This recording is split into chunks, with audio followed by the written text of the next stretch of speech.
হরে কৃষ্ণ ভক্তবৃন্দরা, আজ আমি আবার উপস্থিত হয়েছি শ্রীমদ্ভগবদ্ গীতা যথাযথ থেকে 28 নম্বর পৃষ্ঠা থেকে পাঠ করে শোনানোর জন্য। তো ভগবদ্গীতা ৫ম অধ্যায়ে এই জড়জগতে প্রকৃত রূপের বর্ণনা করা হয়েছে।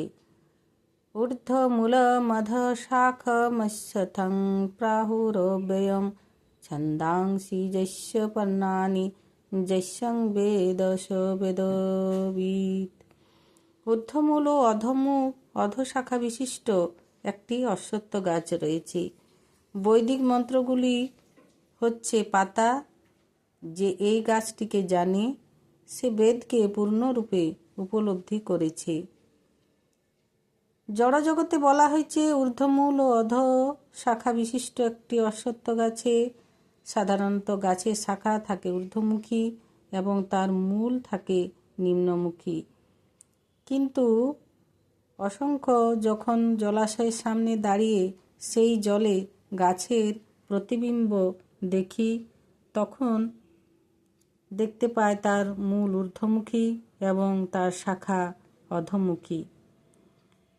সেই রকম এই জড়জগৎ হচ্ছে অপ্রাকৃত জগতের প্রতিবিম্ব।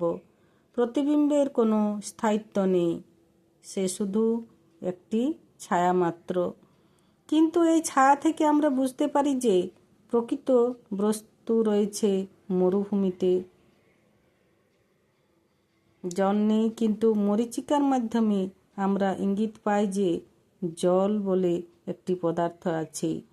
জড়জগতে তেমনি জল নেই, আনন্দ নেই, কিন্তু প্রকৃত আনন্দের বাস্তবিক জলের সন্ধান রয়েছে অপ্রাকৃত জগতে।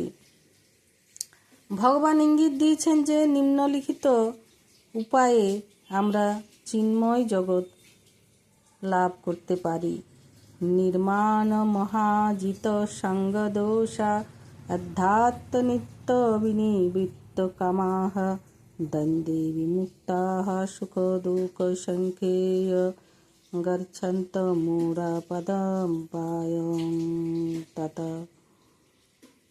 সেই পরম অব্যয় বা নিত্য জগতে সেই যেতে পারে যে নির্মাণ মোহ অর্থাৎ যে মোহমুক্ত হতে পেরেছে। এর অর্থ কি? এই জড়জগতে সকলেই কিছু না কিছু হতে চায়। কেউ রাজা হতে চায়, কেউ হতে চায় প্রধানমন্ত্রী, কেউ চায় ঐশ্বর্যশালী হতে। এভাবে সকলে কিছু না কিছু হতে চায়। যতক্ষণ পর্যন্ত আমরা এই অভিলাষগুলির প্রতি আসক্ত থাকি, ততক্ষণ আমাদের দেহকে আমাদের স্বরূপ বলে মনে করি। কারণ দেহকে কেন্দ্র করে এই সমস্ত আশা আকাঙ্ক্ষাগুলি জন্ম নেয়। আমরা যে আমাদের দেহ নয়, এই উপলব্ধিটাই হচ্ছে আধ্যাত্ম উপলব্ধির প্রথম সোপান। জড়জগতের যে 3টি গুণের দ্বারা আমরা আবদ্ধ হয়ে পড়ি, তার থেকে মুক্ত হওয়াটাই হচ্ছে আমাদের প্রধান কর্তব্য, এবং তার উপায় হচ্ছে ভগবত ভক্তি। তো হরে কৃষ্ণ ভক্তবৃন্দরা, আজ এই পর্যন্তই। পরবর্তী পাঠে আমরা আবার আসব।